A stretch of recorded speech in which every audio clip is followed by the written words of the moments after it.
ほやっほ、イヤホン買ってるかい？ふぐみかんのイヤホンレビューの時間だよ。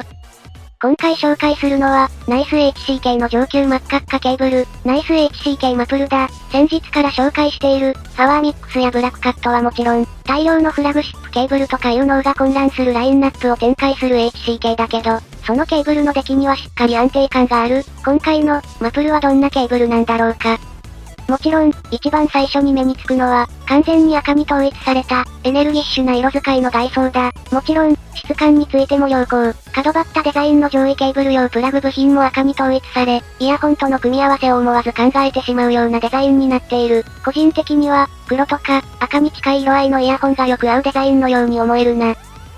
ケーブルは曲がりやすく、軽量、取り回しやすい部類に入るケーブルだ。上位機種と言いつつ、今回のセールでは1万円以下で手に入るので、ちょっといいイヤホンを街に持ち出す時にも選択肢に入るんじゃないかな。ただ、細くて取り回しやすいケーブルに、より厚い洗剤を前提にしたケーブルマネージャーが合わさっているので、驚くほどこれが無意味になってしまっている。最初からなくても良いくらい。ただ、編み込みケーブルなので、実際に負荷がかかるとちゃんと止まる。後頭部側からケーブルを取り回す時には、確かにちゃんと効果を発揮するので、程よくケーブルをまとめる、みたいな用途には向いていない点に注意が必要だ。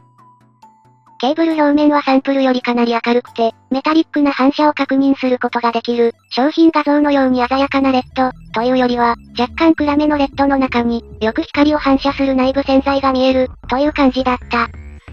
さて、このケーブル、なぜ高いのかというと、洗剤が珍しいから、具体的には、レアアース希少金属の一種、ランタンが使われている。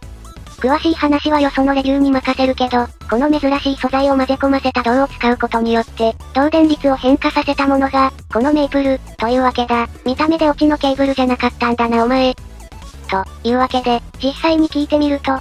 全体的に、軽やかで、純銀線とかに近いバランスなんだけど、基本のキャラクターは銅で、よりハキハキと出るようになった感じ。先日レビューした、黒猫に近い印象だけど、あちらよりさらに全体が軽快、分離感高め、引き締まった低音、という傾向を受けるんだけど、高音域は刺激的になっている感じもなく、全体的には純銅ケーブルのバランス。基本的なバランスはそのまんま、低音側はスピード感とか、出だしのかっちりした感じの音に、全体に音がカチッと聞き分けやすくなり、結果として、空間も意識しやすくなる。組み合わせた多くのイヤホンで、音がより広く聞こえるようになったな。立体的になる、と言ってもいい。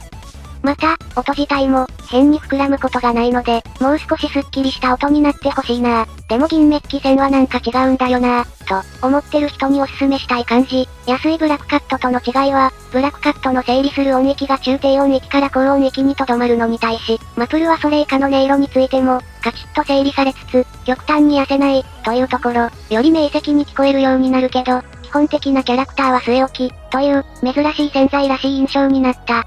ただ、この変化、確かに変わるんだけどそれほど大きなものではないので、バランスの良いイヤホンにエッセンスを加える、というシチュエーションで使いたい。あんまり最初から派手なものと組み合わせても、バランスが妙な方向性にいっちゃう場合もありそうだ。